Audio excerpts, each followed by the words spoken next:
ఏకాదశి పర్వదినాన లక్షలాది మంది భక్తులు ఈ యొక్క తిరుపతి వస్తారనే ఆలోచనతో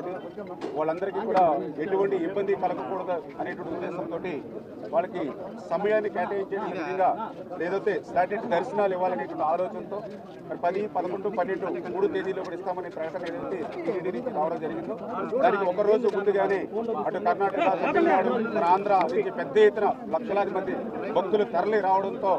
మరి అక్కడ అనుకున్నటువంటి విధంగా మరి ఒక ఆమెకు అస్వస్థతకు గురవడంతో ఆవిడ్ని ఆసుపత్రికి పంపించాలనేటువంటి ఆలోచనతో మరి గేటు కొద్దిగా ఓపెన్ చేయడంతో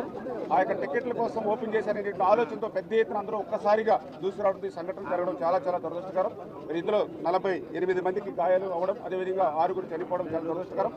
వెంటనే ముఖ్యమంత్రి గారు చంద్రబాబు నాయుడు గారు కూడా స్పందించి ఇమ్మీడియట్లీ మంత్రులు ఆ తిరుపతికి వెళ్లి దగ్గరుండి ఆ క్షతగాత్రులు ఎవరైతే గాయాలు ఉన్నారో వాళ్ళకి మెరుగైనటువంటి వైద్యం, ఎంత ఖర్చైనా కూడా వాళ్ళకి దగ్గరుండే వైద్యం అందించేటువంటి విధానం, అదేవిధంగా ఎవరైతే చనిపోయారో వాళ్ళకి ఆ పోస్ట్ మార్టం కానీ అదేవిధంగా వారి బంధువులు ఎవరైతే ఉన్నారో వాళ్ళకు కూడా మరి ధైర్యం చెప్పి ఆ